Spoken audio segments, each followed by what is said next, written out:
Meu nome é Brenda Carranza, agradecemos sua presença neste workshop cristão, de Sionismo Cristão, com sede de transmissão no Rio de Janeiro, realizado nos dias 12, 13 e 14 de outubro de 2021. Iniciamos neste momento a terceira sessão de trabalho das 7 mesas previstas no evento. Lembro que elas têm uma duração de 2 horas. Retomo a dinâmica do workshop, que consiste em apresentação de expositores, reação de um debatedor ou debatedora, pergunta de interlocutoras e interlocutores especiais e o público presente na sala oficial do evento e por meio do chat do YouTube. Solicitamos a todos e a todas os participantes na sala do evento fechar seus microfones e câmera até o momento de realizarmos o debate. Para quem participa por primeira vez deste evento, está sendo traduzido nas 3 línguas oficiais: português, espanhol e inglês. Você pode acessar este serviço no painel na barra do menu com botão opção tradução. Caso tenha problema, comunique-se pelo chat com a secretaria. Nosso evento está sendo gravado e retransmitido ao vivo pelo YouTube. Lembramos que a ciência de gravação do evento é consentida no momento que você entra nele. Também informamos que na página do Laboratório de Antropologia da Religião, lar/Unicamp, você tem acesso às mesas 1 e 2, acessando o site por meio da página larunicamp.br. Este workshop será certificado automaticamente para quem estiver matriculado e registrado na sala do Zoom. Iniciamos agora nossa mesa intitulada O Sionismo Cristão no Oriente Médio. Nas 3 exposições, você terá oportunidade de conhecer o estado da questão no Oriente Médio. Iniciamos a exposição com o coordenador da mesa, O Sionismo Cristão no Oriente Médio, o professor Joanildo Buriti, da Universidade Federal de Pernambuco e pesquisador da Fundação Joaquim Nabuco.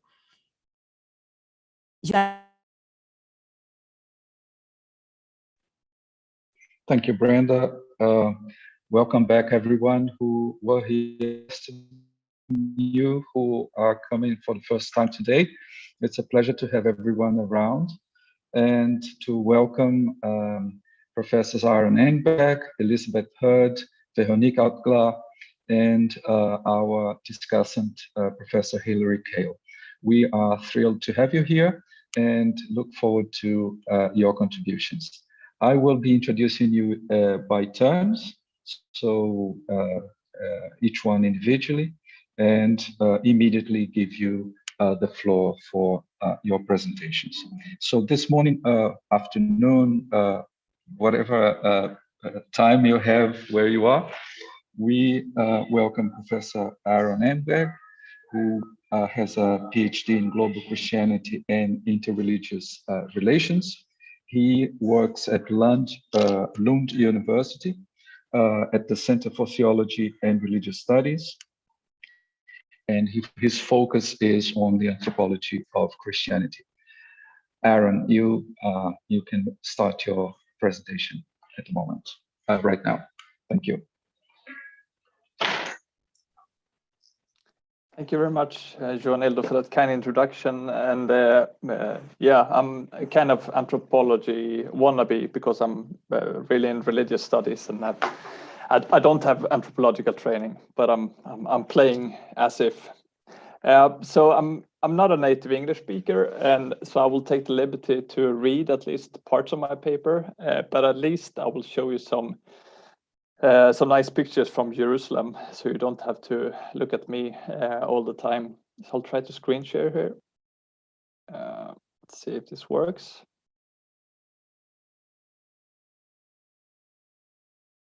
Perfect. Perfect. Very good.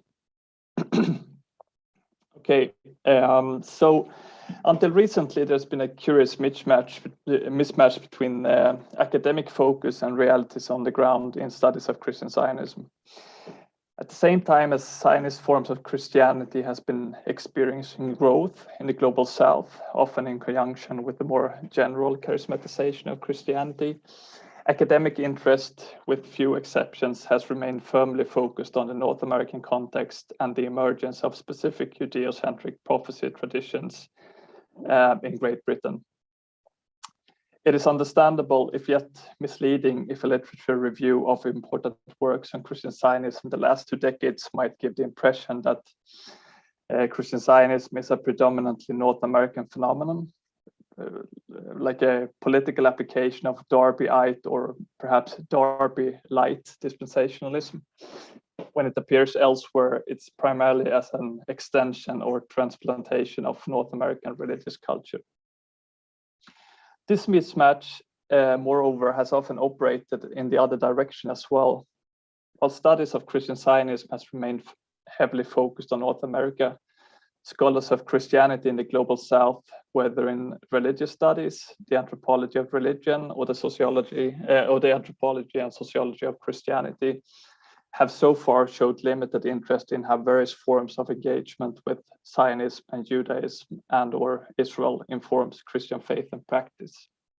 Here too, there are a few exceptions, but considering the expansion of those fields in the last 2 decades, theologies and practices with Israel at the center has not yet received the attention it perhaps deserves, considering its global impact.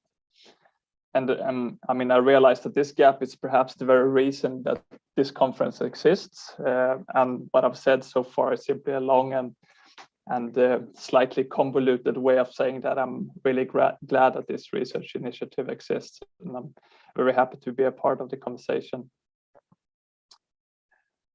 In the following, I will use my own field research among evangelical volunteer workers at Christian Zionist ministries in Jerusalem. And this was done primarily between 2010 and 2013 in order to discuss the global aspirations of the movement as it appears from the context in Jerusalem.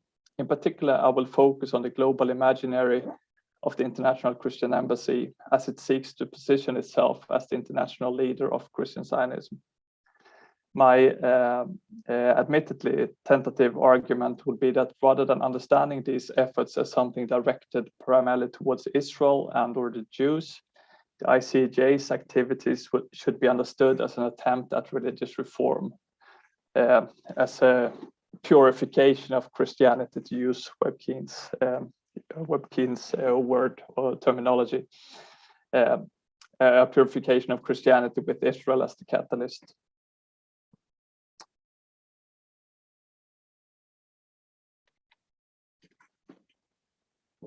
The first problem encountering an observer trying to make sense of Christian Zionism as a global phenomenon is the dizzying array of various Christian movements around the world that might be included under that umbrella. And this, of course, ranging from various forms of Christian political action to messianic religious practices or various kinds of mimesis of Jewish rituals, and even to indigenous groups somehow identifying with the state of Israel or as lost tribes and so on and so forth. I use Christian Zionism here as a broad term for different kinds of Christian expression that in various ways engage in a continuous effort to produce symbolic associations between the state of Israel, its formative ideology, and Christian sacred history. This approach highlights 2 things. First, it situates visible practices rather than invisible beliefs as the primary focus of analytic inquiry. And 2, it makes the connections between Christianity and Zionism a matter of empirical investigation rather than something to be defined beforehand.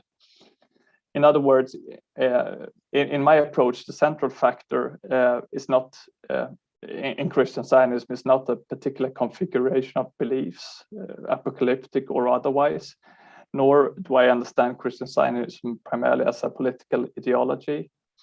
The central factor for me is whether Zionism and the state of Israel is treated as religious symbols within Christian communities, and whether some of these religious symbols are put to religious work. This approach is inspired by anthropologist John Bilecci's suggestion that Christianity can be understood as a virtual object. Bilecci argues that anthropologists faced with the global heterogeneity of Christianity often has been reluctant to define its central object of inquiry. Consequently, when Christianity is addressed conceptually, it is frequently understood as something without fixity and with no actual ontological basis. In response, Bilecci draws on Gilles Deleuze's concept of the virtual and describes this, quote, virtual Christianity as, quote, a field of multiplicious potential with effects on the formation of the actual. Christianity, thus conceptualized, is real but not actualized. It is a field of potential distinguished from, but in different ways related to, the various Christian social formations that scholars and practitioners encounter out in the field.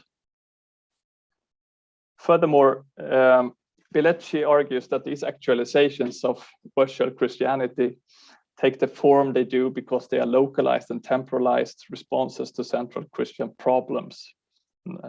Problems is his term as well. One is reminded, for instance, of the problem of presence and mediation described by anthropologist Matthew Engelke in his ethnography of the Zimbabwean Friday Masovi Church. In Christian Zionism, I would suggest that one central preoccupation or such problem might be the problem of authenticity, what authentic Christian faith is, how it is produced, and how it ought to be practiced. This is visible, I think, for example, in North American Christian Zionism, with its focus on how Israel provides concrete evidence for the authority of the biblical scriptures, and that prophetic readings of the biblical text are a proper or authentic hermeneutic mode. This has been discussed, for example, by Sean Durbin and myself. And two, it's visible also in various Christian attempts at reconstructing biblical Judaism and cleansing Christian practice from post-biblical traditions. Three, it is visible in intra-Christian debates over the signification and fetishism with regards to Israel as a signifier of divine intent. And fourth, it is visible, as I hope to demonstrate today, in the ICJ's aspiration to become the leader of global Christian Zionism. So after that slightly dense, perhaps theoretical introduction, I'll move now to the context in Jerusalem, particularly the Christian embassy. In Jerusalem, the Christian Zionist religious scape, and this religious scape is a term that I borrow from our colleague here, Carbonedo's very fine ethnography of Judaizing evangelicals in Brazil, recently published. So this Christian Zionist religious scape in Jerusalem is both diverse and very fluid. It includes not only the foreign Christian Zionist ministries where I did my field work, but also evangelical tour groups, such as some of the tour groups described by Hilary Kael, and Jewish organizations partnering with evangelical congregations, various combinations of Jewish and Gentile Messianic communities, and also Israel-centered Pentecostal communities comprised primarily of Asian guest workers. It's a very international environment where Christians from a range of different cultural and denominational backgrounds participate in and in various ways engage with the Israeli state as a religious object. It's also doctrinally diverse. While by definition, all Christians participating in this scene understands Israel as its some way carrying a special religious significance, their views on Christian history, the role of the Bible, the relationship between Christians and Jews differ quite significantly. One of the most important actors in the Christian Zionist scene in Jerusalem is the International Christian Embassy. And since we heard Daniel Hummel's great presentation about the history of ICJ yesterday, I won't reiterate anything of that today. I will focus on two particular activities, the Feast of Tabernacles and the Jerusalem March. So I think I have picture of. So this is the Feast of Tabernacles. While the ICJ runs several different programs or operations and social programs in Israel, the most visible expression of the ICJ is the annual conference called the Feast of Tabernacles. A few years ago, when I attended the feast as part of my field work, I counted to 80-something different countries being represented among the participants, with the largest groups coming from Finland. Finland is always the largest group at the feast, but then also various Latin American countries. Furthermore, global representation is not limited to participants. Among the plenary speakers that year was the famous South African farmer / preacher Angus Buchan, that might be known to some. He has this brilliant book with a brilliant title, at least, Fate Like Potatoes. And two figures also mentioned yesterday were keynote speakers, Mose Badugba, the Nigerian Pentecostal, and the Brazilian preacher René Terranova. Terranova in particular was ethnographically interesting. This is a picture from when he was preaching at that year. This was it was down by the Dead Sea. It was a very lively, very charismatic preaching. It was all in Portuguese, obviously. So it has a quite different vibe than the rest of the conference. It was also very windy, and this wind was somehow theologized afterwards. When I came back the next year, they still talked about this wind because obviously, apparently, Terranova had been talking about the winds of the spirit and how the spirit moves and everything, and I was windy at this particular occasion made. So people make this kind of theological connections. Since the second feast, and this is also significant, Israeli politicians from across the political spectrum have made it a tradition to participate in the festivities, usually by a sort of recorded greeting, or sometimes they come to the feast themselves and sort of speak to the crowd.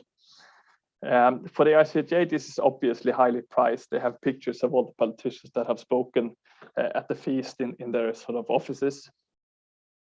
And it is important also in their ambition to build political connections in Israel society. But as I will argue here, equally important is how this closeness to the Israeli political elite serves to establish them as an important actor in global Christian Zionism.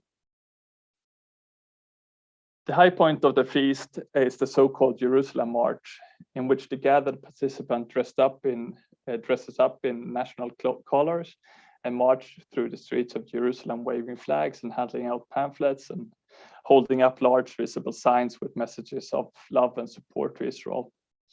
As usual with all ICJ missionary efforts, all missionary efforts and all sort of true Christian messages are strictly forbidden, and only signs of sort of unconditional love and support are allowed. The march is also attended by a quite significant number of Israeli Jews who stand alongside the sides of the streets and watching the spectacle, and quite often hold up their own signs, sort of reciprocating the favor. It is easy to see the political value of these activities. By displaying this unconditional love, the ICJ navigates the political landscape in Israel and showing that they indeed are Israel's best friends. And by doing so very publicly, they try to refute any lingering Israeli concerns about these evangelicals' hidden apocalyptic or missionary agenda.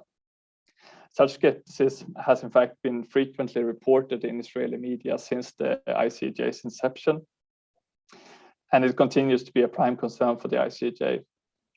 Furthermore, the activities can be understood as an attempt to ingratiate themselves towards the political elite, thereby giving them political leverage to better influence Israeli politics to comply with their eschatological imaginary. Yet, an equally important aspect of these activities is how they position the ICJ not towards Israeli society, but rather towards the Christian world. When the ICJ began, they didn't have any specific ecclesiastical or ecumenical mandate, despite their own claims, and those claims were frequently reported in media and in scholarship alike, to represent, quote, 70 million Christians worldwide. In fact, at the time, they were nothing more than an evangelical interest group, despite their ambassadorial and somewhat pompous name. In a sense, the legitimacy that they eventually gained was a self-fulfilling prophecy. If they had not been perceived from the start as a representative of a large group of evangelical Christians, they would never have gained so much attention from Israeli politicians and media. And when they gained that attention, ICJ also became much better known in the evangelical world. So these two fed into each other through the ICJ's history. Today, the ICJ sees itself in their own words as, and this is a quote, connecting Israel with the global church. This bridge building ambition is very significant for the identity of the ICJ as an organization. The feast, the Jerusalem March, the global outreach, and their connections to Israeli politicians effectively positions them as leaders of a global movement. They are well connected in Israel, and they are well connected within the Christian world. The March in particular anchors the ICJ's global imaginary by drawing together evangelical, spirit-filled, and Israel-loving Christians from across the globe. It's important, however, to understand this bridge building also within the larger ideological context, the intra-Christian contestations surrounding the signification of Israel, in which ICJ has participated since the start. In an interview with me, the international spokesperson, David Parsons, said, "There's such a move of God right now in Latin America, Africa, and Asia, and these are people, they don't have the Schofield Bible, they don't have so much dispensational teaching. They don't know, they've never met a Jew. They don't know much about the history of the persecution of Jews in Europe at all. They just have their Bible, the Holy Spirit. It opens to them this revelation that God is involved in the restoration of Israel. And the doors that are opening to us in a lot of these countries, it's quite amazing." This global imaginary is central to the sense of confidence and reform that permeates the ICJ's works in Jerusalem. The revival of Christian Zionism in the South, is not understood here simply as a new base of political support for Israel, nor is it understood as a consequence of human agency. Instead, it is a spirit-led and deeply eschatological religious reform. The Christian faith that would be the outcome of such a reform would be Bible-centered, purified from liberal theological influences, and have a central symbolic role reserved for Israel.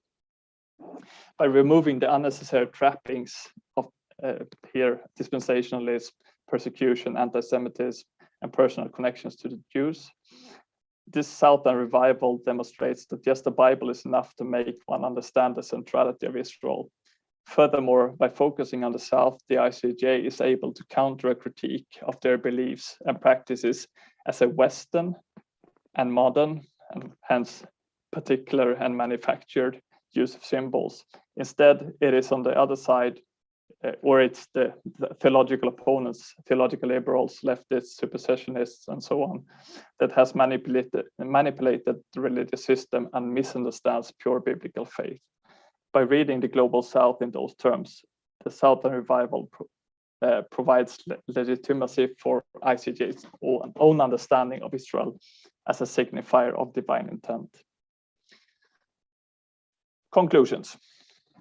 In the interest of taking both various local actualizations of Christian Zionism seriously and yet allow for cross-contextual and cross-temporal comparison, I have argued here that it would be useful to understand Christian Zionism less as a strictly defined ideology and more as a virtual field of manifold potential, a potential which might become actualized in many different forms.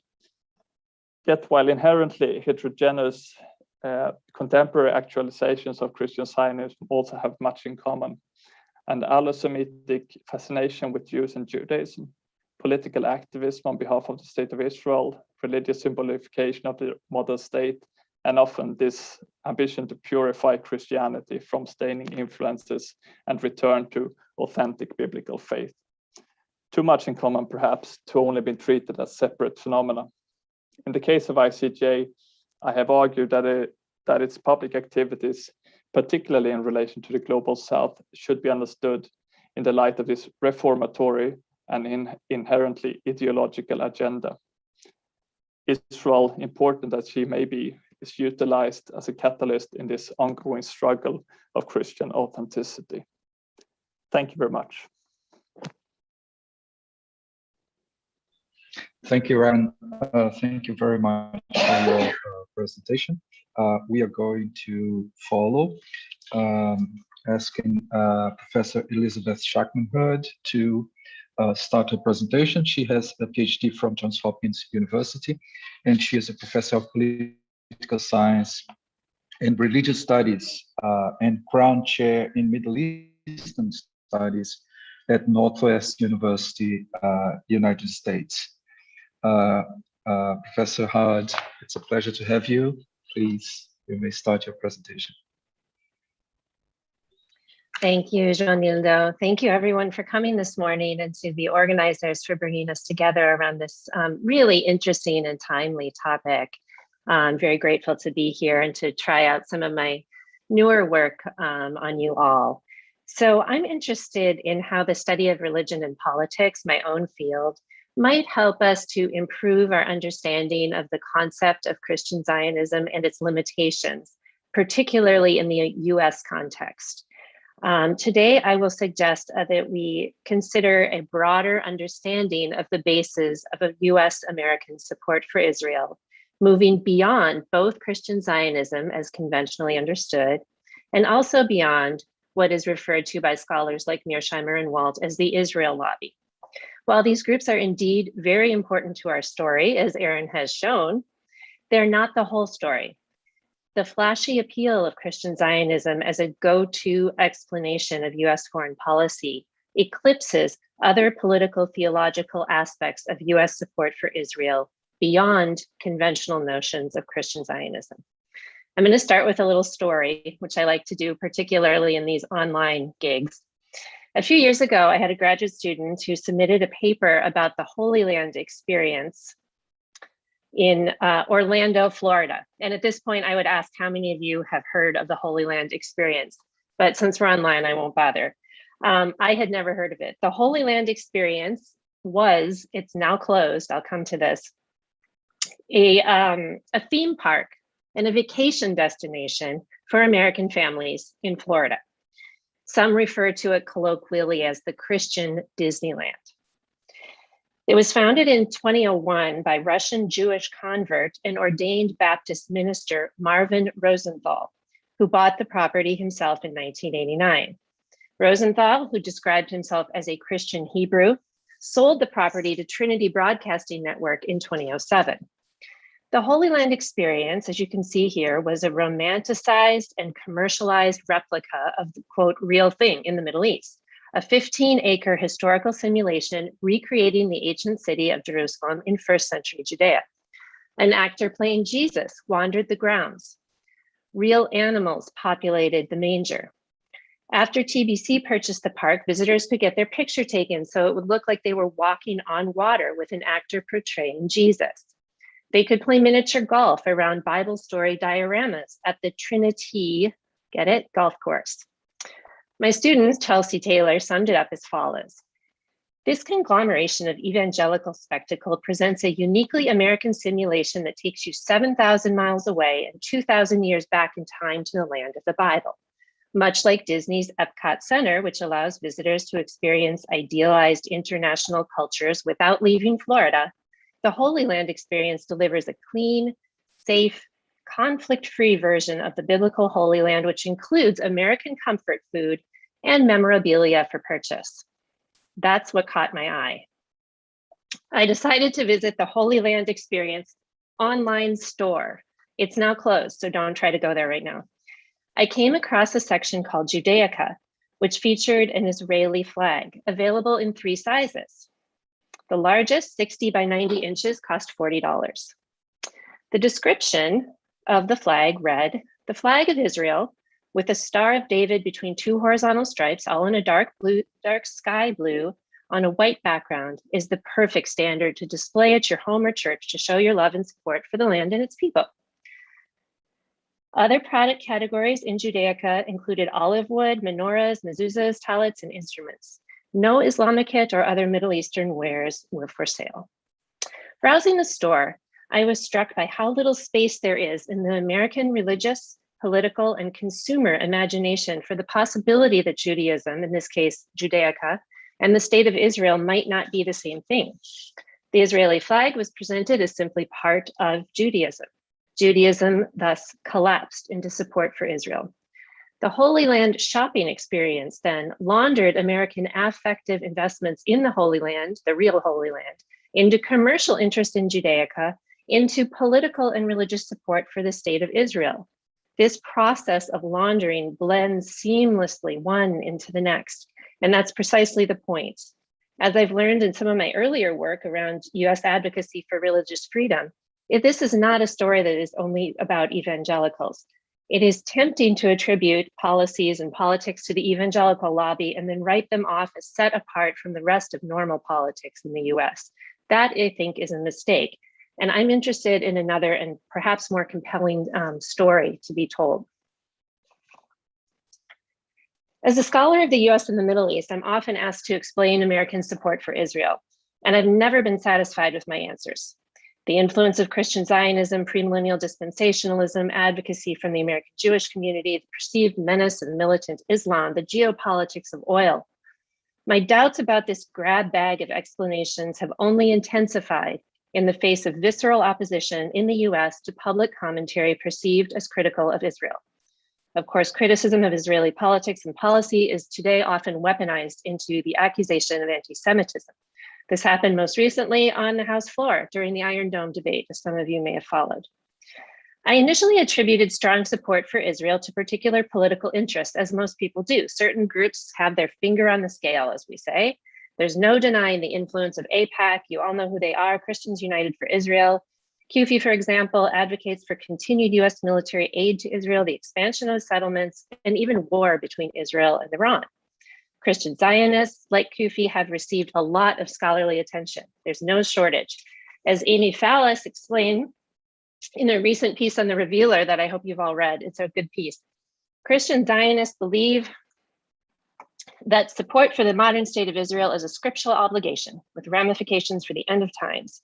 Fallis charts the influence of Christian Zionism in Latin America through groups like Filos Latino, funded by pro-Israel philanthropist Paul Singer. Although emerging in the early 19th century, she explains that the emphasis on the apocalypse grew in popularity in the US following the reunification of Jerusalem during the '67 war. Prominent evangelical figures such as Hal Lindsey, John Hagee, and Pat Robertson preached that a rapture of believers and a reckoning with God's chosen people will unfold in the state of Israel. This Christian Zionist vision of the last days and its attendant reliance on Israel is most commonly associated today with white evangelicals. She, of course, troubles that whole story in an interesting way. Melanie McAllister has expertly charted Christian conservatives' focus on Israel as a site for narratives of Armageddon, and she has shown very convincingly how this has contributed to support American political support for the Israeli state project. So while the focus on these groups is important, I think it also falls short, and I think that Christian Zionist theology bears almost too much explanatory weight when it comes to understanding the affective bases, or what McAllister would call the cultural logics, of US political and religious support for Israel. While important, the extent to which Christian Zionists and the Israel lobby are assumed to control American policy allows secular liberals to write off their anxieties about US policy. It becomes so easy for Americans to attribute support for Israel to other people's overzealous religion, their overzealous religious narratives, whether Jewish or Christian. This leap is important, and it's there that I want to jump in and make an intervention to better understand the affective basis of US support for Israel without reducing it to conventional understandings of Christian Zionism or the Israel lobby. To do so, I turn to the politics and theology of the American border and explain support for Israel as indeed a form of American political religion. Centering the border, I think, allows us to expand our field of vision, see beyond narrow interpretations of Christian Zionism, and glimpse an American Zionism that is both religious and secular. So here I borrow and I turn to some work by Robert Yell. Some of you may know his really cool book, Sovereignty and the Sacred, Secularism and the Political Economy of Religion. And here he has a concept of the antinomian sacred. And in this book, basically, Rob is exploring the convergence between the sacred and the sovereign. And he explains that both the sacred and the sovereign are states of exception that share interesting qualities, rupture, singularity, and notably antinomianism.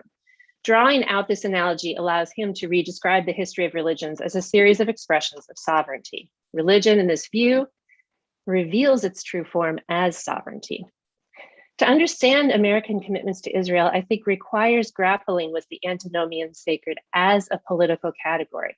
Antinomian, as many of you know, means against or without law. The antinomian sacred then is a space of exception that sits beyond the confines of law and legality. The antinomian sacred, as Yell explains, is comparable to Schmidt's notion of the sovereign exception and Weber's idea of charisma. Schmidt, of course, argued that the exception can never fully be expunged or expelled from the social. Weber, on the other hand, argued that the exception is an inherently unstable social phenomena, constantly giving way to routinization and rationalization, or disenchantment, most famously. Yell agrees with Schmidt. He says the sacred cannot fully be expunged from the social, and I agree. Modernity then is a particular kind or expresses a particular kind of spiritual economy characterized by this dynamic tension between law and the exception, a tension that is conserved and managed through such ideas as Weber's charismatic versus legal authority, as Yell argues. But the point is this tension persists. For Weber, the charisma eventually gives way to routinization, but for Yell and for myself, against the eternal return of the same, human beings seek a release from the routine, from the stale habitus of calculation and the oppressions of social, financial, and spiritual debt. That's from Yell's book. They seek the jubilee. For Yell and for my argument here, then, what we call religion or the sacred encompasses the dynamic interplay between a normative order and the drive to go beyond it. In short, human beings aim at something more than reason and legality alone. And there's something more that interests me here. I want to just talk about one other thinker who I think is really interesting to think with on this topic, and that's Matteo Taussig-Rubbo. So let's see. There we go. Taussig-Rubbo's works on the sacrality of property that was associated with the 9/11 attacks. And what he actually studies is dust, bones, I-beams, snow globes, dirt, and office detritus. It's a really fascinating piece if any of you want to have a look at this. And oh, by the way, João, I'm happy to send a paper to the panel if anyone wants the citations for anything. So what Matteo does is he distinguishes what he calls two alignments between the sacred and property. In the first, sacred property is just a form of property. Examples are church property or sacred property of indigenous groups under the control of those who govern them. He says, in this alignment, property in the legal order contains the sacred, having stripped the relevant community of sovereign powers. But in the second alignment, the sacred encompasses and overwhelms the property designation. In this version, the sacred seems aligned with sovereignty and transcends and grounds property. This second alignment then contradicts the assumption. Elizabeth? Yeah. Elizabeth, sorry to interrupt. Could you speak just a bit slower to help? Oh, sure, sorry. I was worried about the time. Oh no, I'm doing that thing for the translator. I'm so sorry. Okay. That's all right. Yeah, sure. Okay. In the modernist story that we all know and that we tell and that we rely on, the political sphere is no longer permeated by the divine, right? Instead, we have a different category that is created, the category of religion. And that is generated to sort of contain transcendence and the sacred. So the political world is part of the secular, profane, fallen world. And this is, of course, in Weber's terms, disenchanted. And sometimes, indeed, the sacred is contained along these prescriptive lines. but not always. Sometimes it exceeds it. Sometimes it steps outside its boundaries. It steps outside the legal order. It transgresses law and the exception, the interplay between a normative order and the drive to go beyond it. And as Tausig-Rubos shows, the contest over the rubble, the detritus of 9/11 shows how the effort at containment does not always work. It doesn't always work because the sacred exceeds its designated spaces. So it encompasses and it overwhelms. And when it does so, in this second alignment, the sacred aligns itself with the sovereign and with sovereignty, and it both transcends and also grounds the legal and the political. Border politics is no exception. This sacred was never banished from the political sphere. So Bruno Latour was right. 5 minutes, no problem, Joaquin. We've never been modern.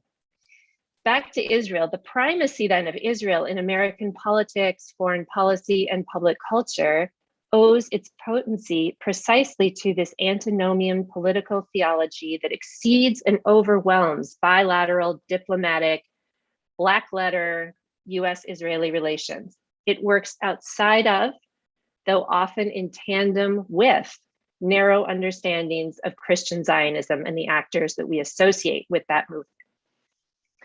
In this alignment, the US is a source of salvation and a guarantor of grace, not only for the state of Israel, but for the Jewish people in their entirety, and perhaps even the entire world. This is, of course, a much bigger story of American exceptionalism, involving conquest, conversion, and white supremacy. So strictly speaking, in Weberian legal and bureaucratic terms, Israel is an independent state. You need a passport to go there, to come here. Yet religiously and charismatically, when it comes to Israel, the US border is porous, inexact, difficult to locate. This border occupies a state of exception that operates beyond and outside the confines of legality.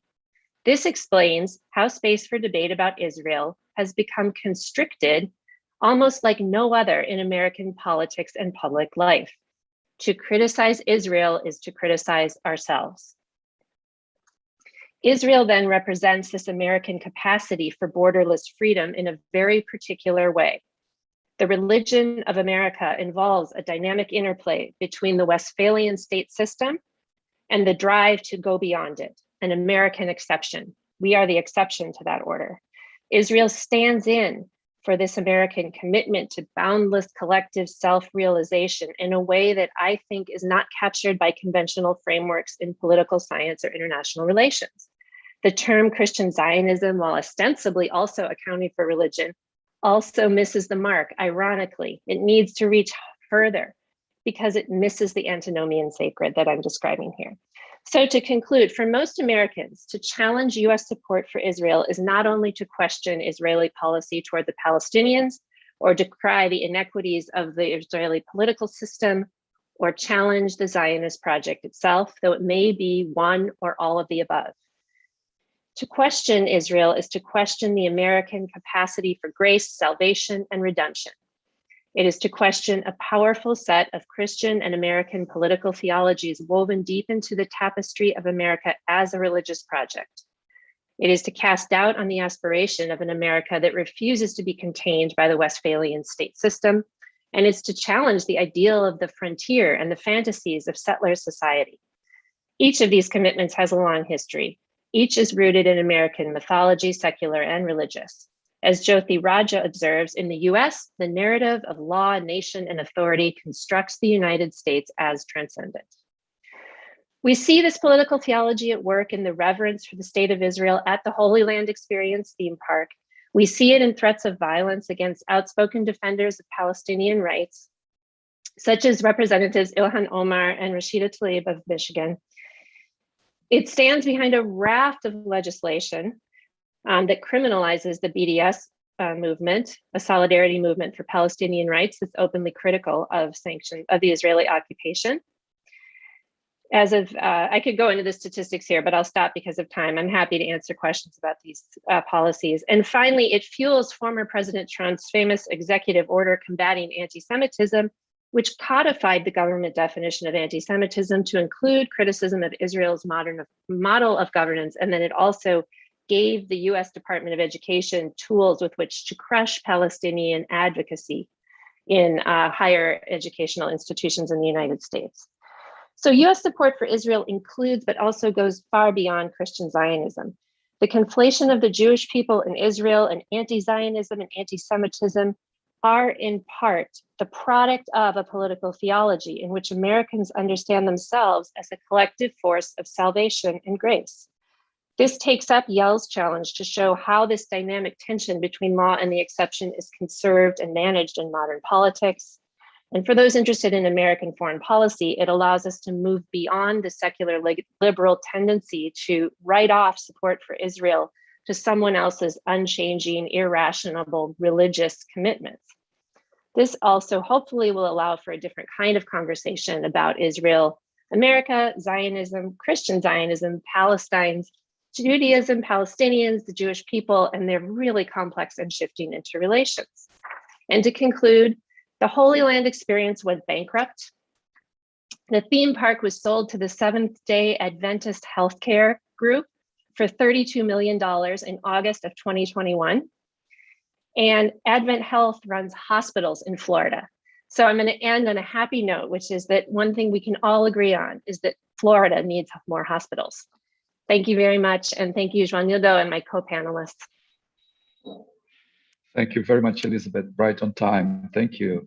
I have now the pleasure to introduce Professor Véronique Altglas. She has a PhD from the Ecole Pratique des Etudes in France. And she is a lecturer at the School of Social Sciences, Education, and Social Work at Queen's University. Now, it's a pleasure to have you here, Véronique, and you have the floor. Thank you. Thank you very much. You will have to let me know if I start to speak fast because I have that trend as well. Can you see my PowerPoint okay? Yeah? Yes, it's perfect. Brilliant. So, yeah, I'm really happy we're going to talk about Allo-Semitisms because this is a discussion that started yesterday indeed. And those issues about the ambivalences towards Jews and Judaism have been part of my reflections for a long time. Firstly, when I worked with Robert Fine on anti-Semitism, and then when I did, conducted research on the Kabbalah Center. That was before I started to work on a Messianic congregation.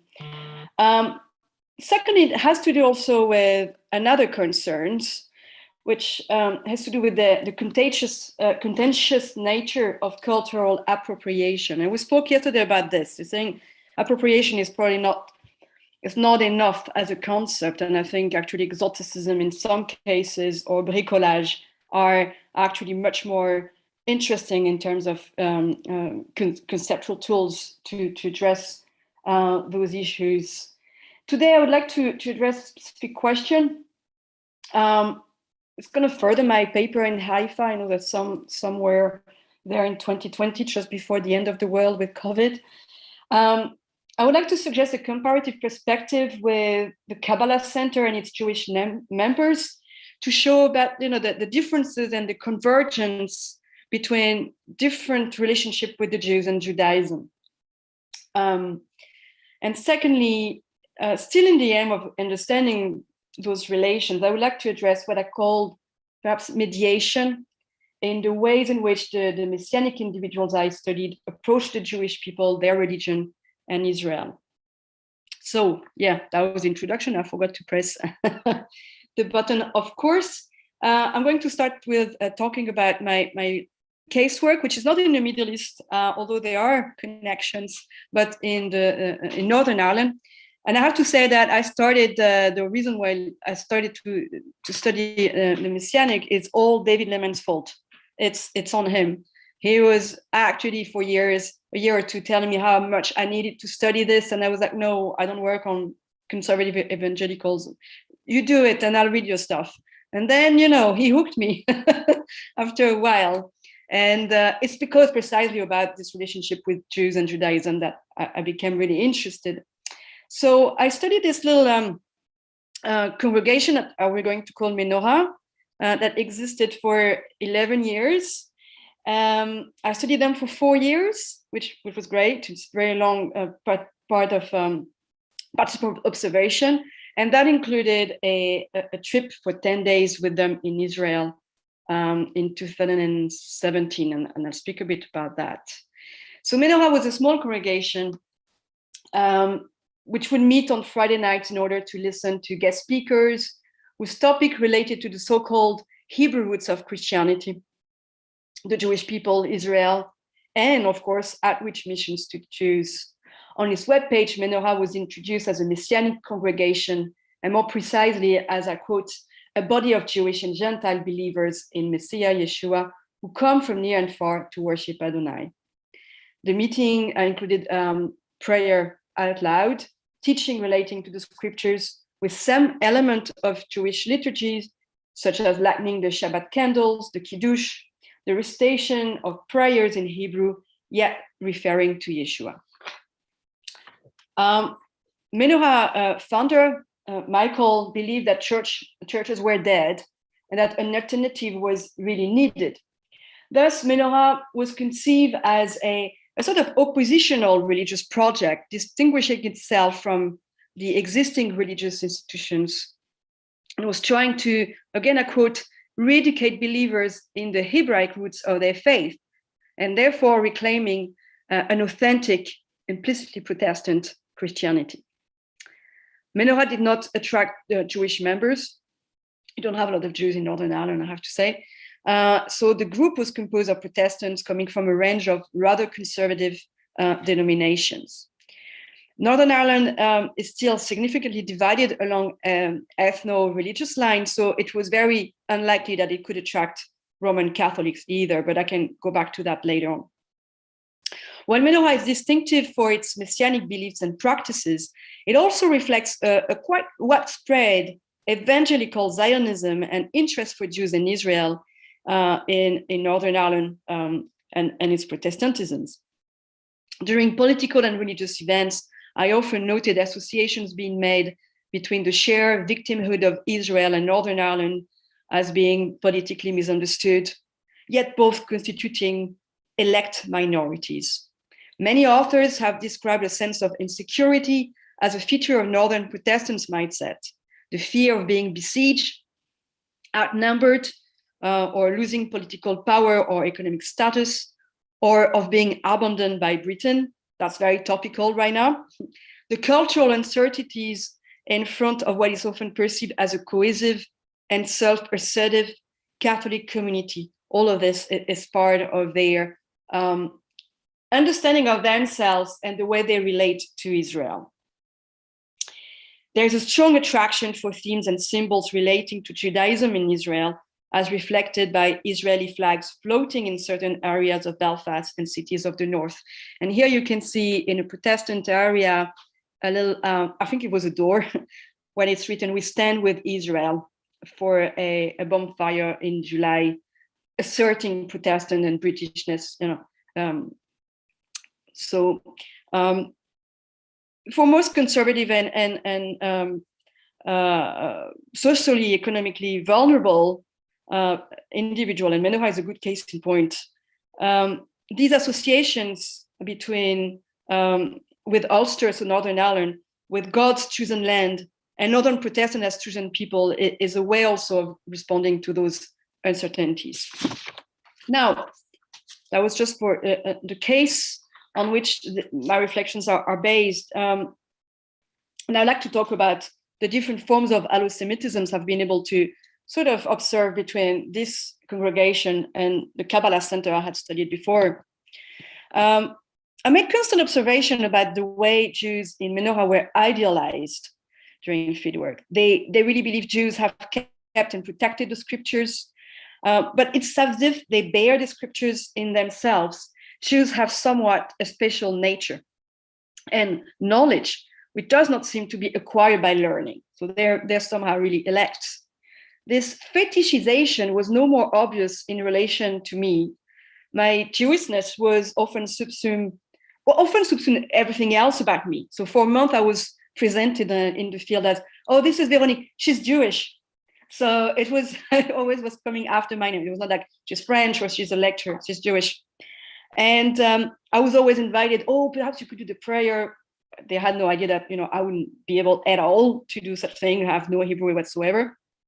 And I would often ask a lot of questions if I ever thought about making my Aliyah, live in Israel, whether my parents would, how terrible France is for Jews, whether I practice festivals. If we were to meet someone, someone would say, oh, he will love you because if you say you're Jewish. In Israel, we follow you because you're Jewish. One of them said, but actually I was the one having Google Map on my phone. So I myself became a sort of fetish of some sorts. And I thought that part of the data was very interesting. Another example of this idealization, they're purchasing and collecting of Jewish objects. We spoke about that, which are decontextualized and used from outside of their original liturgical usage. They always find moments to just practice, blowing the shofar, for example. However, the members of Menorah always insisted they do not try to become Jews or play Jews. Out of respect, they would insist. In my previous research on the Kabbalah Center, this ambivalent fascination for Jews and Judaism played out differently. Individuals tended to appropriate Kabbalah as a non-Jewish, non-religious, and non-ethnic sort of universal spirituality, while some entertained the idea of being spiritually Jewish, of having a bit of Jewishness. Non-Jewish students of Kabbalah have, in fact, no intention to claim this identity for themselves, refuse Judaism's ethnic markers, particularism, or visibility. When they were confronted with Kabbalah's Jewish character, they often expressed discomfort, resistance, reflected also in their selective practices, short-term and superficial involvement, and at times also disparaging comments about Jews. Overall, the great majority were interested in Kabbalah despite its Jewish origins and religious dimension. And for them, the best thing for Kabbalah is that if we can detach it, seeing as universal wisdom, efficient tool for personal growth, but has nothing to do with Judaism. So it's the diluted Judaism that they really like. Now, it's different from the members of Menorah because they need Jews to be very Jewish, ostensibly Jewish. They lack Jewishness. And perhaps they're more comfortable with that proximity due to their own strong Christian identity. Like other conservative Protestants in Northern Ireland, I found them being fascinated by Jews as God's chosen people. They often refer to the scriptures to justify their love for the Jewish people. And also that shaped in part their obsession, it's nearly an obsession for anti-Semitism, the Holocaust, their vision of Jews as ultimate victims. Similarly, Israel is seen as God's land, and that's the roots of their Zionism. Menorah members are also guided by the prophecies which describe the Jews' return to Israel as preceding Jesus' return on earth. They also, therefore, see Jews as having a pivotal role in God's plan and are very supportive of efforts to bring Jews back to Israel in order to hasten or facilitate the end times. So their interest is very scriptural and biblical. And that's also different. Of course, another peculiarity here is that what shapes their relation to Jews and Judaism is that Jesus was Jewish. He practiced Judaism, his message and his context are Jewish in a sense, and this is something they are really interested. The roots of Christianity, the Old Testament is Jewish, hence the impossibility really to dislike Judaism, the need to understand in order to understand Jesus and his message, or to understand the Bible and to have a more accurate understanding for them. In both settings, though, the Kabbalah Center and Menorah, I find that they cultivate a conflicted relationship to Jews and Judaism. Jews are wrong, whether it is because they ignore Jesus as the Messiah or because they are religious but not spiritual. In both cases, Jews are said not to understand their own religion. Their observance lacks spirituality and true understanding for neo-Kabbalists, while Menorah members cannot understand how Jews do not see that Jesus Christ is the Messiah. Menorah members do not like Orthodox Jews who are following man-made customs, the Talmud. They think about rituals that Jews are taking it too far. And they disapprove of secular Jews who are twice wrong, if you want. Firstly, because they're not religious, and secondly, they haven't found Jesus. And like neo-Kabbalists, I found that Messianic might sometimes also criticize Jews for their alleged apartness and perceived clannish attitudes. So we find those tropes as well. In both cases, Judaism constitutes a cultural detour for something else. The non-Jewish practitioners of Kabbalah are not interested in Judaism per se, as I said, but by an ancient and primordial knowledge, a return to the origins, a return to, a sort of kernel of spirituality, of authenticity. Kabbalah therefore becomes a timeless meta-religion, predating Judaism itself. It's not Jewish again, it transcends religion and race and politics. So it's completely decontextualized, if you want, as powerful tools and techniques for the fulfillment of the self. Now, through the exploration of the Jewish roots of Christianity, Menorah members want to retrieve Christianity's authenticity. In Menorah, I observed a thirst and pleasure in discovering the true meaning of the Bible and finding confirmation of Christian beliefs through interpretations of Jesus' message in relation to its Jewish context, or from reading the Old Testament, or understanding its Jewish context, or through the use of Hebrew words. For the same reason, they reject Christmas, because this is not really actually when Jesus was born, or Easter, they consider it's again a pagan festival. So it's really a quest for purity. For the same reason, they want to respect Shabbat on Saturdays, don't want to go to Mass. Menorah members then position themselves as better Christians, if you want. And that's what the Hebrew roots, that's what Judaism does for them. So in both cases, relationships to Judaism seem very self-referential. It's about maneuvering difference back to the same. I insisted on, in relation to Kabbalah, on the processes of domestication of exotic resources, whether it's Kabbalah, or shamanism or Buddhism or yoga. You will find these processes that Foster described as such, a domestication of the foreign and unpredictable, so that once the labeling is imposed, the phenomena to which they then apply begin to be structured in a way which make them comprehensible and possibly predictable.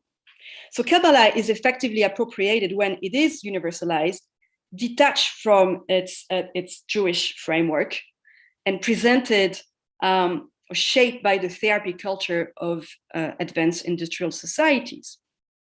You don't have that kind of personal growth quest among the Northern Irish conservative, more working class members of Menorah. Here, what's really struck me, rather than a domestication process, which for me imply a sense of entitlement to pick, select, reject element of someone else's culture, here with Menorah, I thought that mediation was what was coming to the fore. I don't have a definition, but I'm going to give examples. And I think it is slightly different. Even if Menorah's engagement with Jewish traditions is also decontextualized, is also limited. So let me give you a bit of a few examples of this mediation, and we'll see whether that works with your own fields and examples and case studies. I find that while members of Menorah are very eager to engage with Jews, with Israeli Jews in particular, hence their weekly classes of Hebrew at home to learn Hebrew, to be able to interact with people when in Israel, a striking aspect of their relations to Jews is that it's never really direct. For a start, the guest speakers in the congregation, when they meet in Belfast, are Christians, many working in evangelical organizations, outreaching Jews to convert them or encourage them to return to Israel to fulfill the prophecies. Thus, their understanding and representation of Judaism often derived from these evangelizing speakers. And they often confirm menorah's representation of Jews as not knowing their own scriptures. They often portray rabbis as forbidding to read sections of the Bible that would allow Jews to realize that Jesus is the Messiah. The intolerance of Jews who exclude those among them who become saved. Menorah members draw on their knowledge also about Israel, of course, and about Judaism from those organizations and authors. It's interesting that even the most direct contact when it occurs, when the rabbi, we have one synagogue in Belfast, when rabbi was giving talks, most of the time, these events were in the synagogue, yet hosted by ICEJ, and really for targeting a Christian audience. So even then, it was mediated. Of course, the best Jew and the most efficient mediator, to my mind, is the Jewish believer, the Jew who found Jesus. In Northern Ireland, I observed Jewish believers' talks are very attractive to a range of Christian milieux and congregation, and of course in Menorah. The Jewish believer reconciles everything. He or she is perceived as the best Jew and the best Christian at the same time. They are chosen, so they have this inherent knowledge and connection to God, and in addition, they have recognized Jesus as the Messiah. Couldn't be better. And they are advocates of Christian truth while tapping into references to Hebrew words and their meaning, Jewish liturgy, the Old Testament, Jewish or Israeli cultures.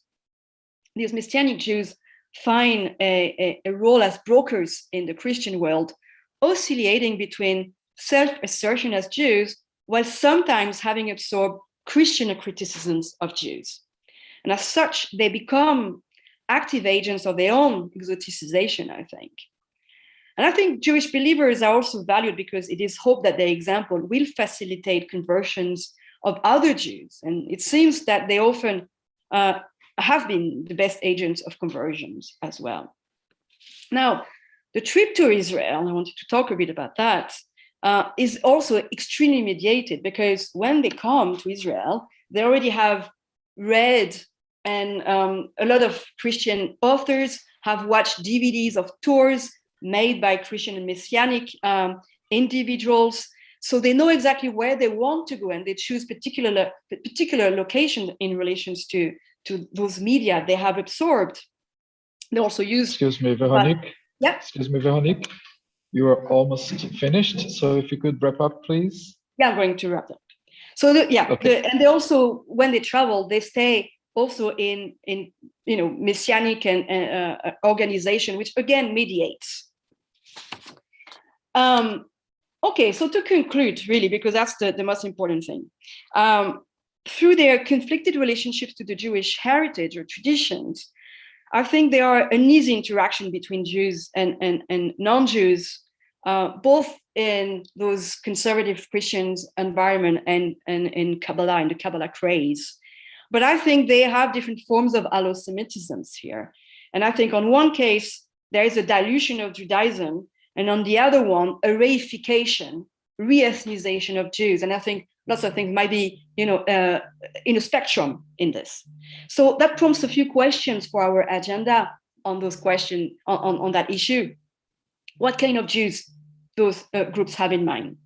What kind of representations? Do they want to become Jews or retrieve a form of Jewishness to be diluted? What kind of cultural detour is involved? Therefore, what are Jews and Judaism for?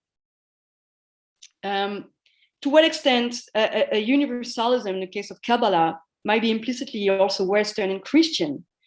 What are the processes of engagement with otherness, cultural translation, appropriation, domestication, and mediation? In other words, what is the real making of the bricolage? And could we compare different processes in different case studies?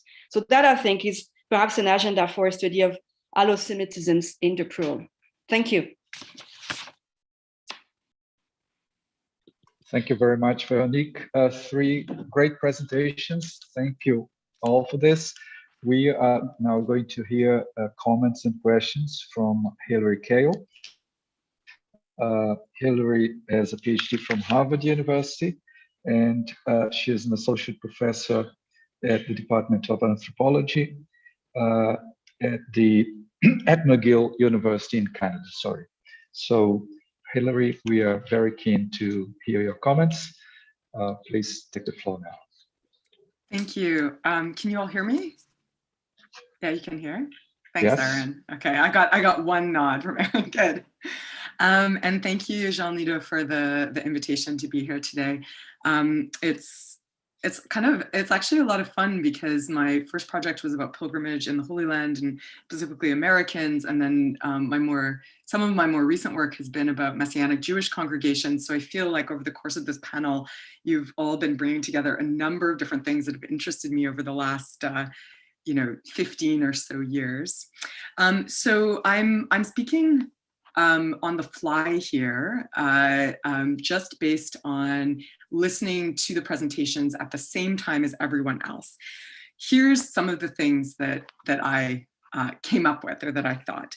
The first is that I think that these three presentations actually hang together very well in the sense that all of them are asking us to complicate any simple telling of Christian Zionism.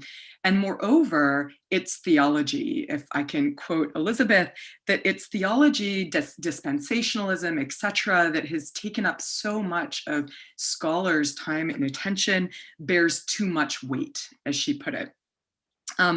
Part of this story, I think, in all three papers and in my own work, so I'm, partial to this, is a question about performativity. So we saw that across all three case studies, that there is this certain kind of performativity. In Elizabeth's case, she brought up the Holy Land experience. I think in Aron and Véronique's cases, it was really, really clear at the grassroots level. This is part of that set of effective relations that undergirds a larger, more comprehensive kind of Christian Zionism, if we even want to call it that anymore. I don't know. The other thing that makes these papers hang together, along with other talks that we've heard over the last day and a half, is that really a lot of this is not about Jews per se or real life in Israel amongst Israelis, both Jewish and Arab, but rather it's a type of objectification or mimetic work. Each of the papers had different ways to describe this in different terminologies. But ultimately what we're seeing is, for example, in Elizabeth's work, that there's this porous American border and its mythology, rather than telling us really anything about what Israelis might think or not think per se.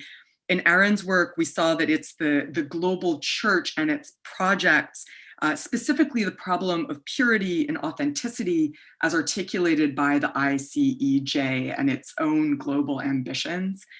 And in the work of Véronique, we saw that at the grassroots level in this congregation that she calls Menorah in Northern Ireland, that again, we see this concern about origins, about authenticity, in what is, though she notes, an effectively Protestant ideal within an evangelical context.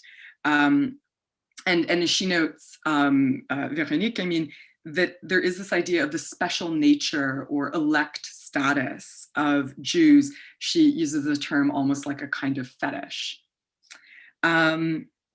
And that actually something that Véronique noted, and I've noted this a lot in my own work on Messianic Judaism, maybe because I'm placed subjectively somewhat similarly to Véronique as a Jewish woman doing this kind of work, but that there is this ambivalent and even hostile at times attitude towards Jews, particularly quote unquote secular Jews as defined by Messianic Jews or by Christians and Christian Zionists as rule-bound, clannish, stubborn, right? These old tropes.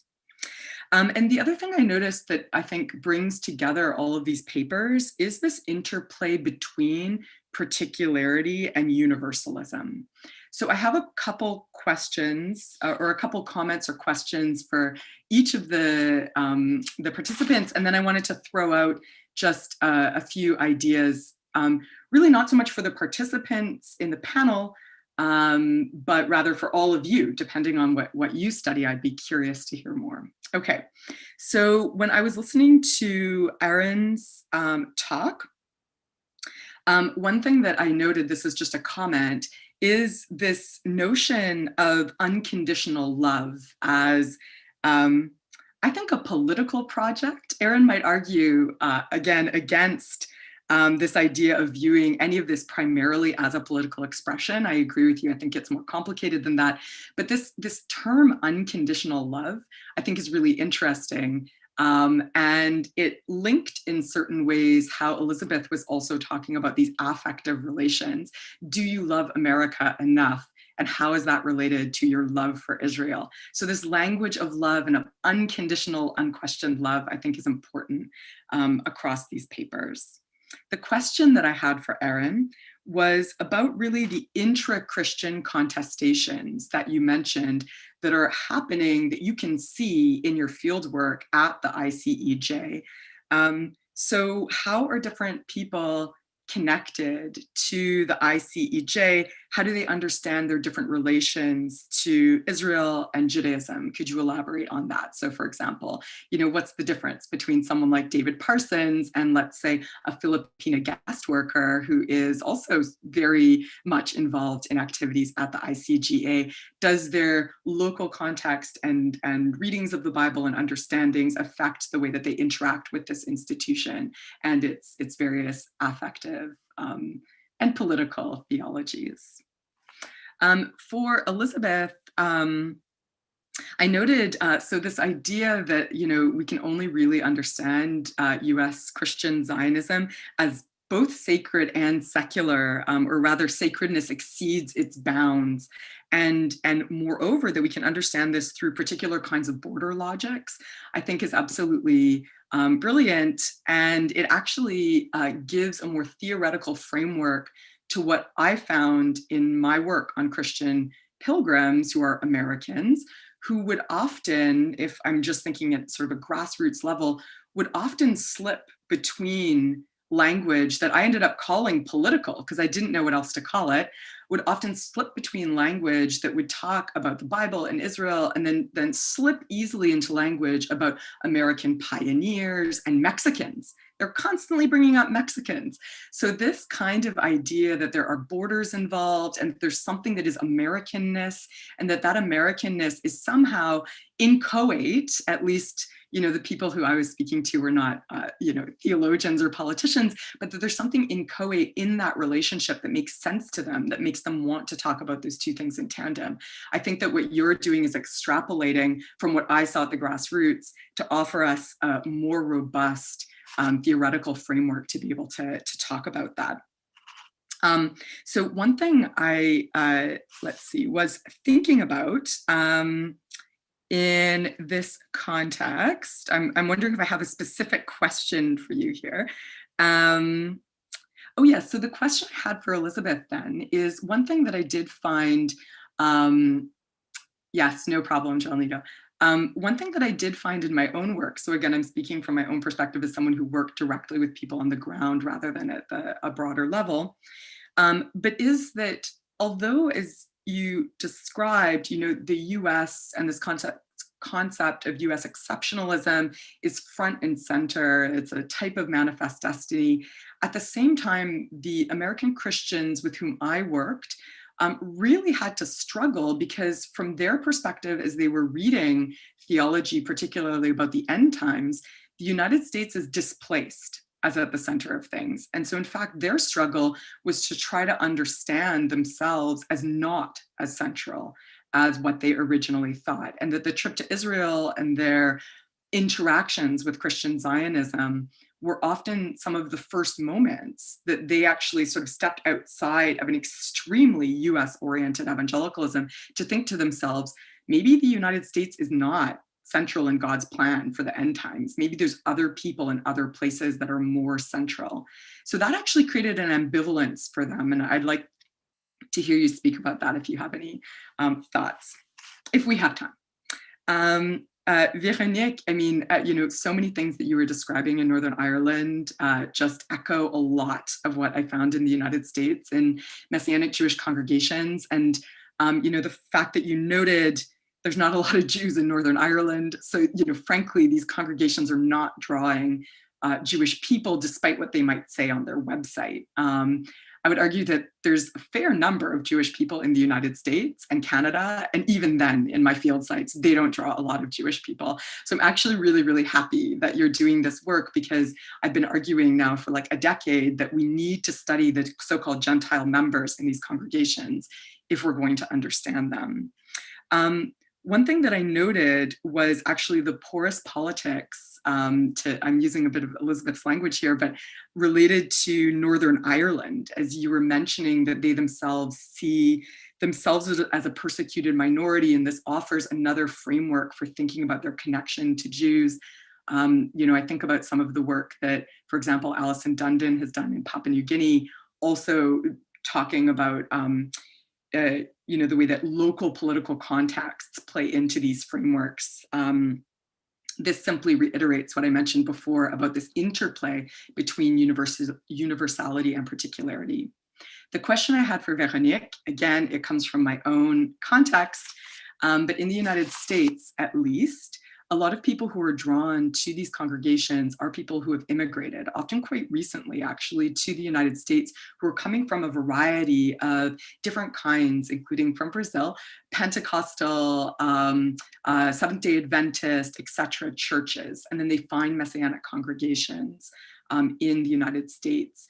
This actually offers a certain kind of important symbolism in these congregations, akin to what Aron was describing, where the nations parade together through the streets.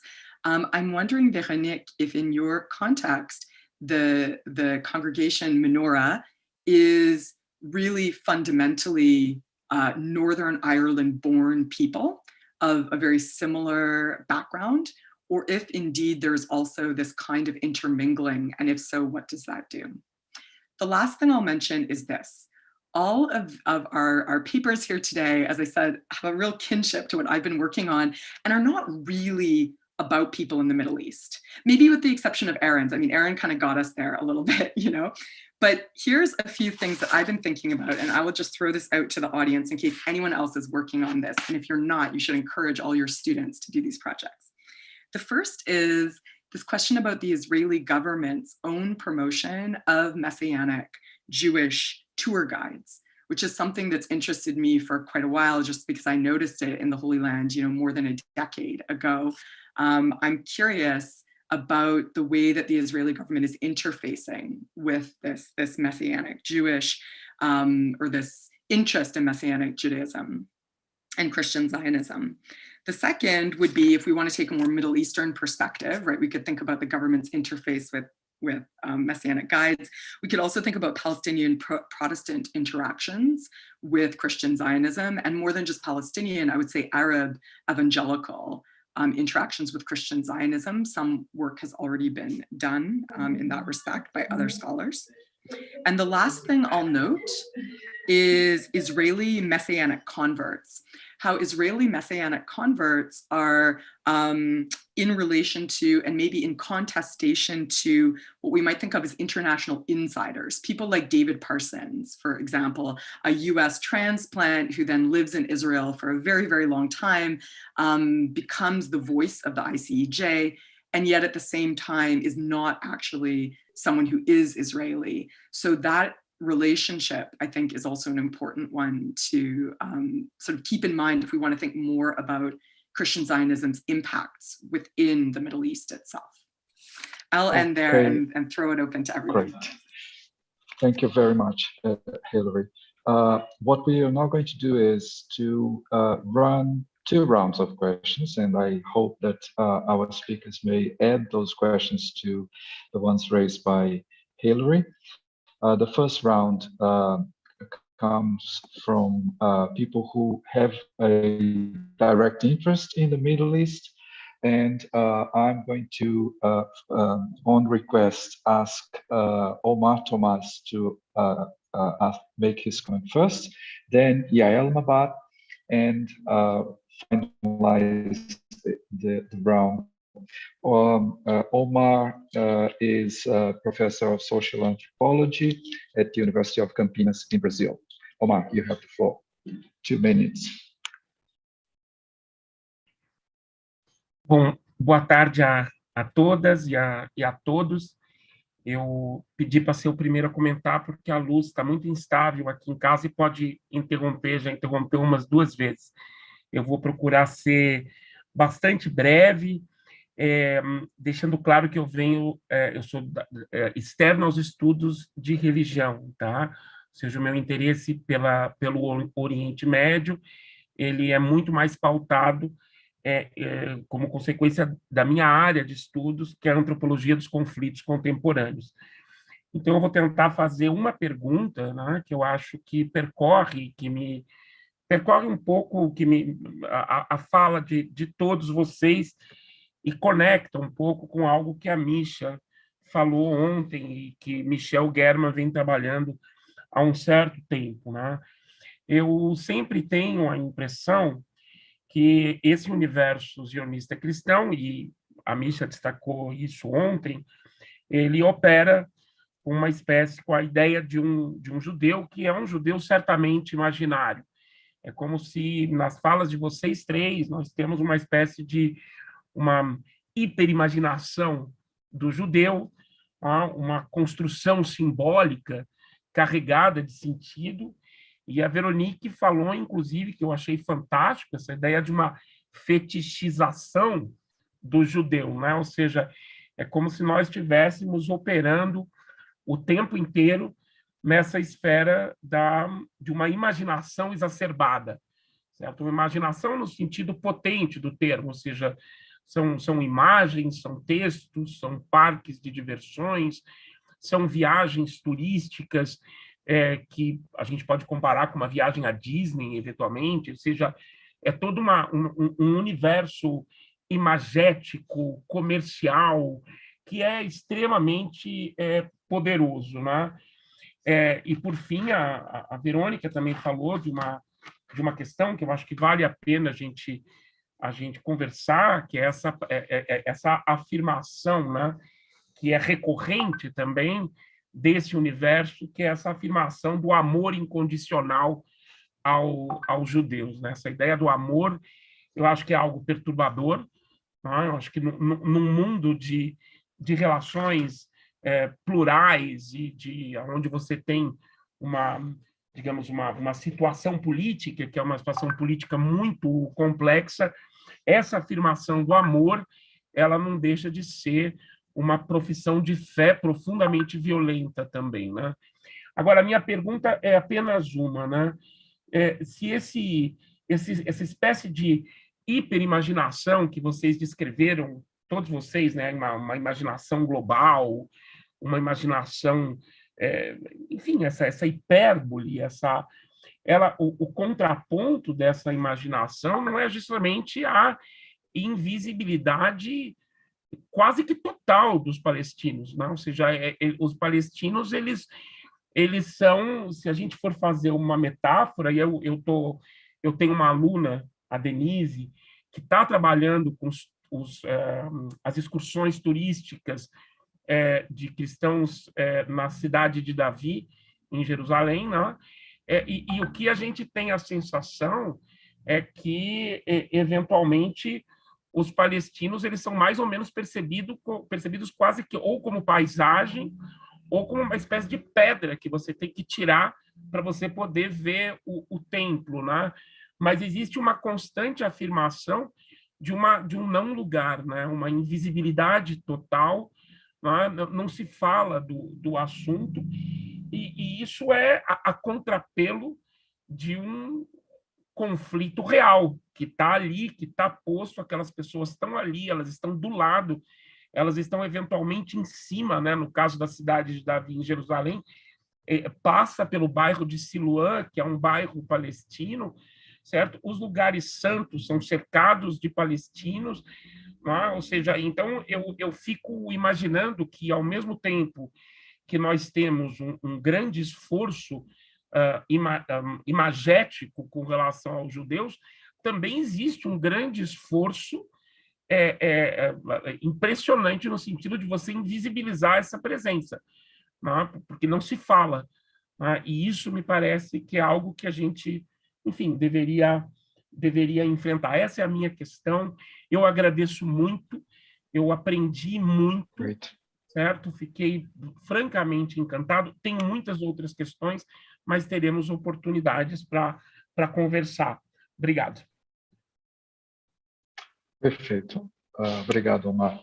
Thank you very much, Omar, for your question and precious comment. I'm going to ask Yael now to raise her question or make her comment to our speakers. Thank you, Yael. Yael is a lecturer at Ben Gurion University. Good night, good evening here.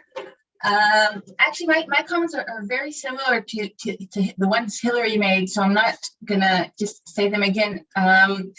But briefly, I'm interested in aspects of what happens to these ideas when they encounter the physical Israel, which also kind of connects to what Thomas was saying. Aron, you mentioned, you very briefly mentioned the fact that within the Christian Zionist churches, there are Filipino immigrants. And I was kind of wondering, on the one hand, you have the image of Israel, on the other hand, you have people whose the governmental policy against them and the treatment they get in everyday Israel is not that great to sort of understate. So I was wondering, how do these things work together? How do these images work within the physical and daily encounter of Israel?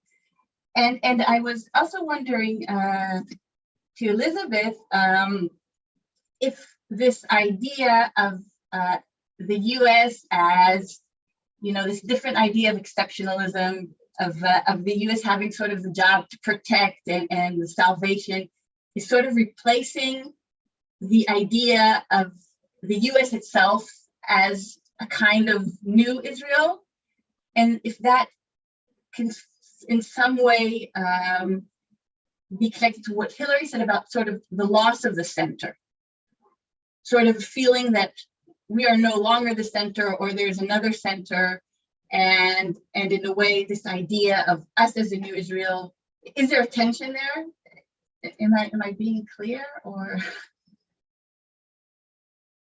and that's okay. Thank you very much, Yael, for your questions.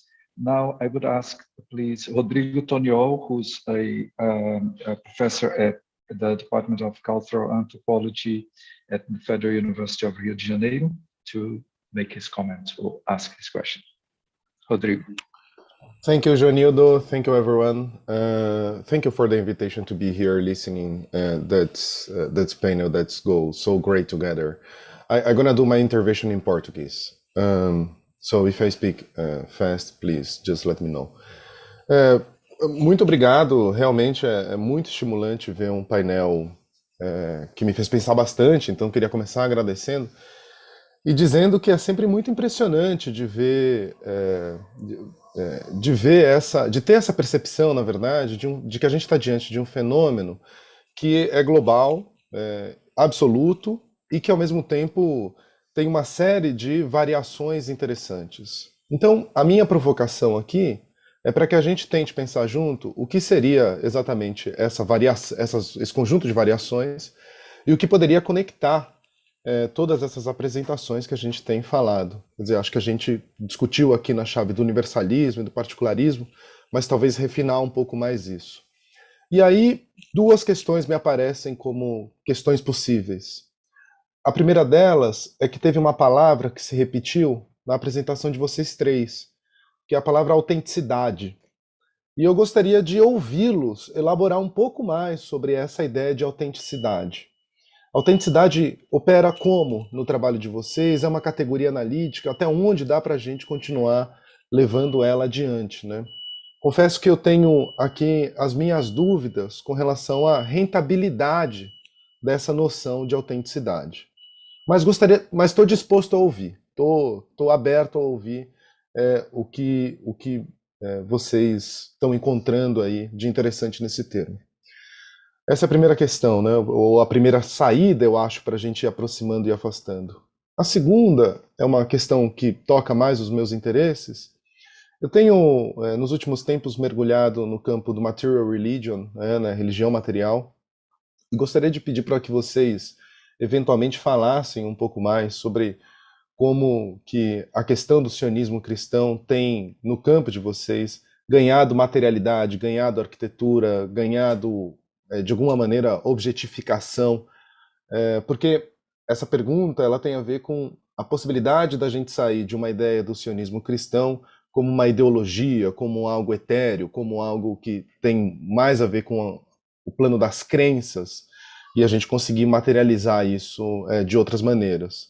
Pelo menos no Brasil, as dimensões públicas do sionismo cristão são bastante materiais. Então, nesse lugar, o sionismo cristão tem muita concretude. Queria saber um pouco dessa materialidade aí para vocês. Obrigado mais uma vez, e super estimulante o debate e todo o evento. Thank you very much, Rodrigo. Just to add that Rodrigo is the president of the Association of Social Scientists of Religion in Mercosur, which is one of the sponsoring organizations to this event. Thanks to the association for this. We have a few questions, 5 questions that are coming from participants, and I am going to read them out. So our speakers may take notice of them, and then I will ask them to, in a summary way, address those that they seem more, they feel more comfortable about, or try to, gather this impossible job into one response. So let me just ask Bruno to share the screen. Our first question goes to Elizabeth Hurd, and it comes from Alana Souza. Your argument about the porosity between the US and Israeli borders that turned this into a space of exception is really interesting to think their relation. I was wondering if you could discuss that a little bit more, while also bringing to us some of the data about US domestic perceptions on the matter that you did not have the opportunity to discuss by the end of your presentation.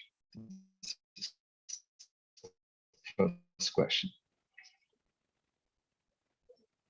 Then Paul Freston to Aron. Why is Finland always the country most represented in the Festival of Tabernacles? Third question from Sananda Chatterjee. Point of curiosity for Professor Hurd and Professor Altglas. Given the surfacing of a sense of being chosen, or perhaps even elect, driving the seeking out of Judaism and Israel as described, do those in these communities, perhaps especially Menorah, have self-disclosed prior ties to Calvinist, Presbyterian-leaning evangelical Christianity? I'm wondering if this is a tendency, if this tendency is carrying over. Paul again to Elizabeth. I agree with you that Christian Zionism basically rains where it is already wet, as we say in Portuguese, in the US. It reinforces a broader political culture extremely favorable to Israel. That would seem to make American Christian Zionism less prepared to globalize itself as contrasted with European Christian Zionism, and may explain Daniel Hummel's analysis yesterday that European role in spreading Christian Zionism in the global South has been fundamental. Any thoughts? My own question to Elizabeth and Véronique. Could you say something about the question of how East is perceived within the reach of your cases? What would it mean to have a Palestinian experience as opposed to a Jewish experience within that framework of meaning and practice? Is the Middle East negligible for people interpolated by Christian Zionism? So now I will give you the floor. We have 20 minutes or so. So let's say between 5-7 minutes comments, and if time allows, we can give you a little more to round up. please, shall we follow the same order of presentations? Is it okay? So please, Aron, you can start. Thank you. I have a big trouble here to try to remember all the questions and all these various threads, and I'm fairly sure that I won't be able to address maybe even a fraction of them. So I'm sorry if I'm confused here. Let's start with the with the most direct question, Finland, by Paul Preston. I think that there's a long history of evangelical Christian engagement, particularly from Finland with Israel, going back all the way to early missionaries during the British Mandate. Lots of travel journals were published in Finnish for a Finnish audience by Christian writers.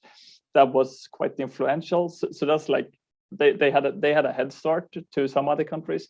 The other aspect is that particularly during the end of the World War, when Finland was struggling with Soviet Union, and this is a story that we know from other contexts where Christian Zionism has been influential as well, is that they came to identify the Israeli struggle against the surrounding Arab nations with their own struggle against the Soviet Union.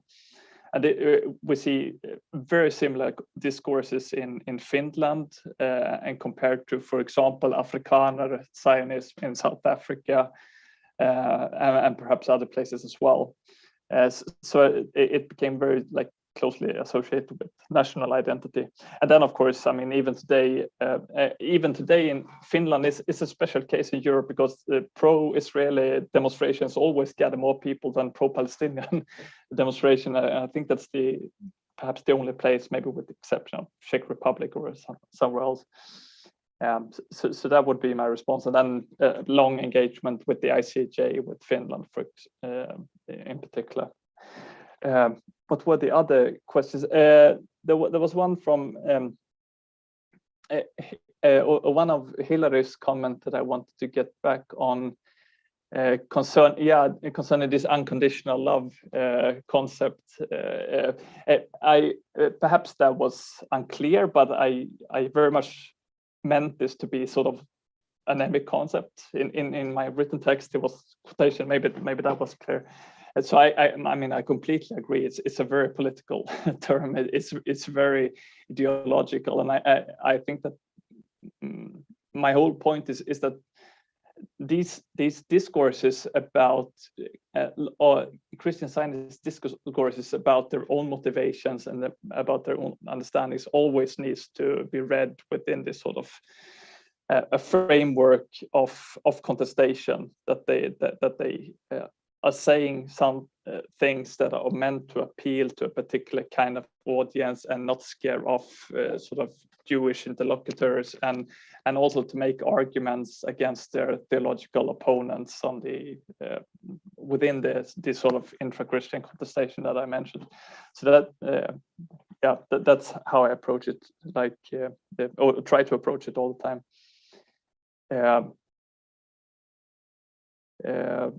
What else?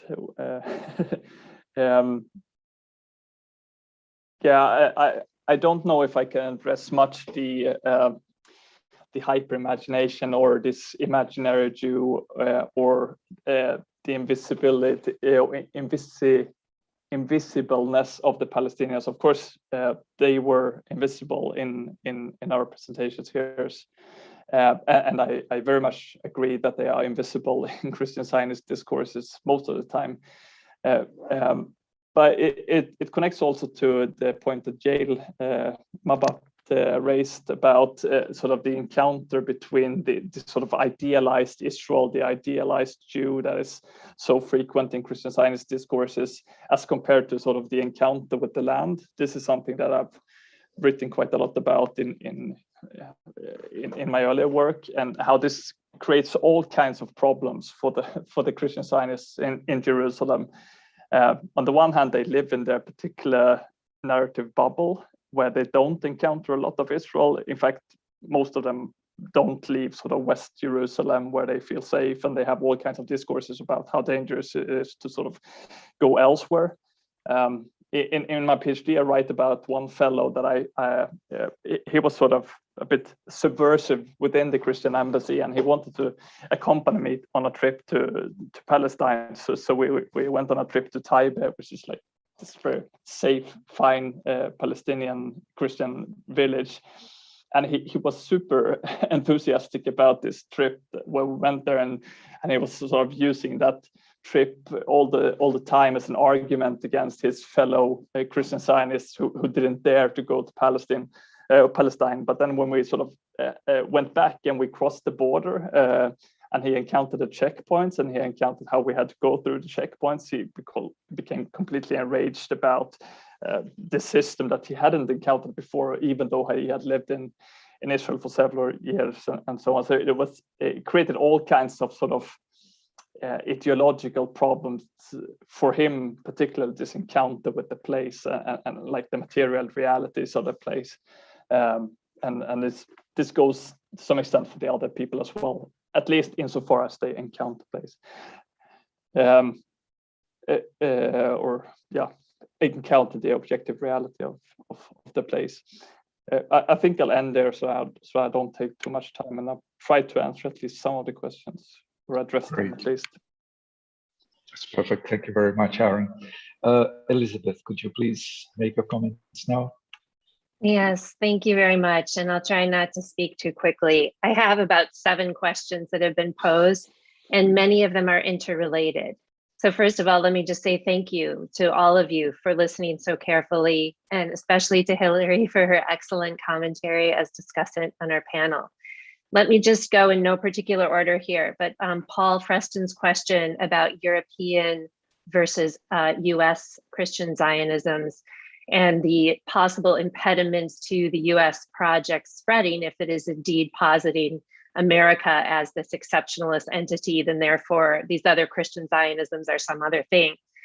Yes, that's a great point. At the same time, if America, if you look at this read this through the prism of American exceptionalism, you'll see that if America is itself global in a sense, then it's not a problem to spread, because it's meant to spread. It's already spreading. It's already borderless. America defines itself in these really important ways as both bordered, fortified, militarized, and borderless, universal, aspirationally universalist. And it's that paradox that I'm unpacking in my current book. Hillary, are Christians struggling because the US will be displaced at the end times? I love that. Oh my God, we're not the center of the world? I mean, really? I spent all these years thinking that. The thing is that, yes, I think that it's an interesting paradox to think with, but the idea would be, of course, that the US may/will be transcended at the end times. But for now, it is the site of transcendence. Its law, its nation, its religion is the exceptional, is the exceptionally free, the exceptionally promising, and the empire of transcendence. And so I think there's a way in which you could sit inside that paradox and reconcile it. Joanildo, how is the Middle East framing Palestinians, or how is Middle East framed? How are Palestinians appearing or not appearing? We've seen a lot of commentary in the chat about this. One of the main things I'm trying to think about in this paper is how do we really explain the invisibility of the Palestinians, not only within the Christian Zionist imaginary, but within the American political imaginary. And not only visibility, but the active repression and oppression and suppression of any perspective that pops up in an effort to speak, to represent, to offer an alternative opinion or perspective politically in this country. And what I'm going to do in this chapter is actually try to unpack some of those dynamics. And this relates directly to Alana's question about the US, so positing the US-Israel border as a space of exception, and asking about more data on this and how to think about this maybe in more grounded terms in terms of the US domestic public opinion on these issues. Protecting this relation, protecting this exceptional relationship and this porous border justifies all kinds of legal exceptions. And it's precisely those legal exceptions repressing free, basically going against all of our norms of free speech in order to criminalize BDS movements is an example. And in my 14th slide, I think I had it, I'm not going to go back to that now because of time, but as of July of 2020, 30 US states had enacted legislation targeting boycotts for Palestinian rights. This is according to Palestine Legal. 35 states have adopted laws, executive orders, or resolutions designed to encourage boycotts against Israel. So according to Human Rights Watch, more than 250 Americans, or 78% of our population, live in a state with anti-boycott laws or policies. So how do we explain this pervasive attempt to try to suppress any sort of representation or visibility for Palestinian causes and politics? I think that we can explain US politics better from the perspective that I'm trying to develop in this work. Okay, moving on. Yael, what happens to these ideas when they encounter the actual physical Israel? Such a great question. And is this idea replacing the idea of the US as the new Israel? Is that sort of like a fading star? And now we're trying to, is there any sort of tension there? I go back to Imagining the Holy Land, that book, the Burke book from years ago on these issues. And this is, I don't think that these things are separate. I don't think it's an either or. And the reason is because in this imaginary, the US and Israel are not separate.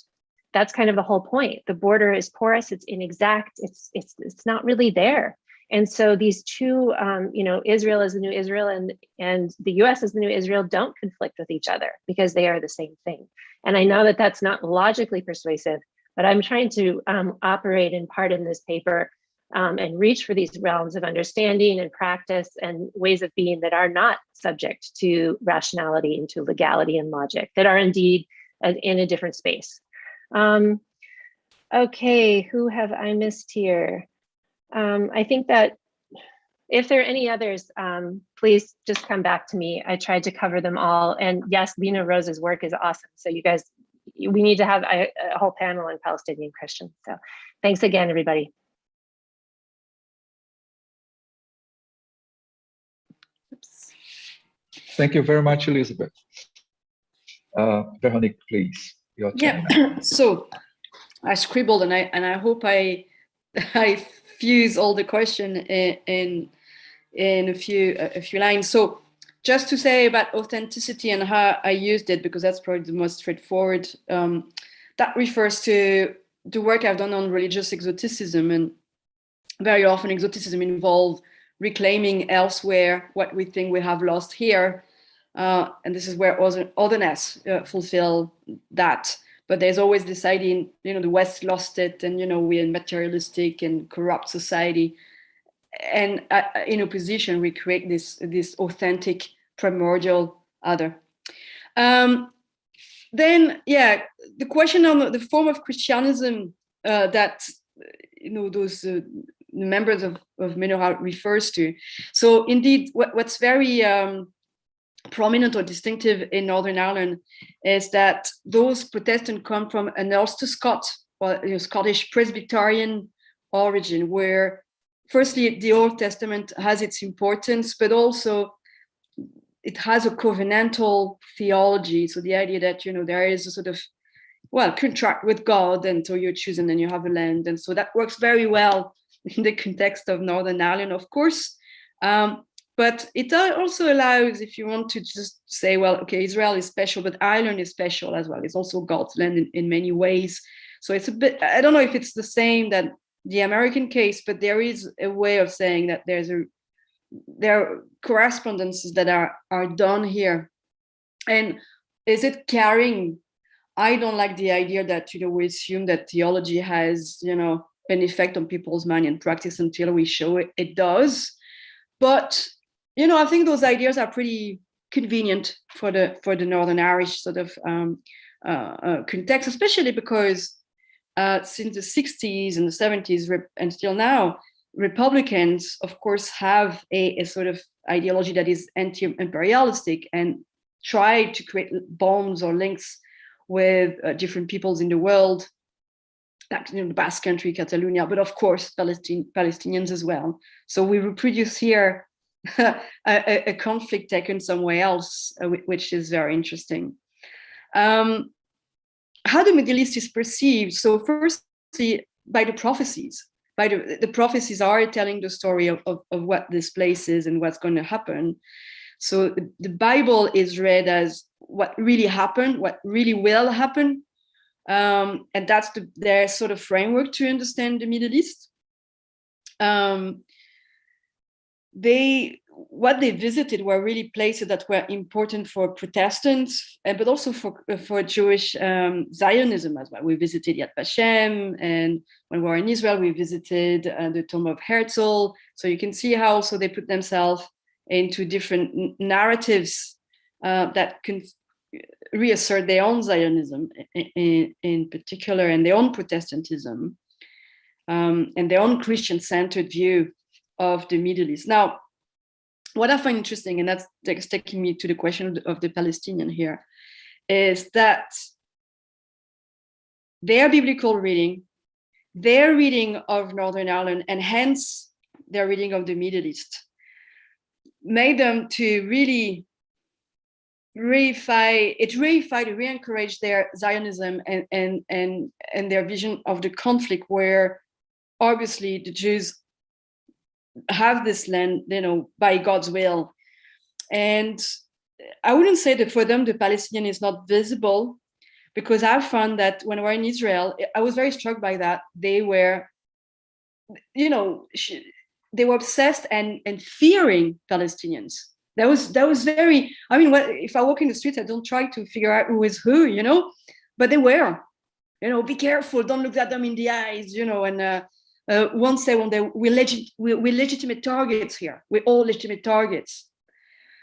And sometimes they made also connection with the troubles. So the Palestinian is very visible. They reified really the category. But actually, it is not the Palestinian who is reified. It's the Arabs, that's the term they would use, which they collude with Muslims. For them, it's more or less the same thing. The same way that Hebrew and Jews and Israelis is just the same thing. But if the Palestinian is or the Arabs, as they say, is very visible, he's totally voiceless. He has no voice, and he has no political sort of content and meaning. There is an inability to understand what is the Palestinian politics and aims and so on.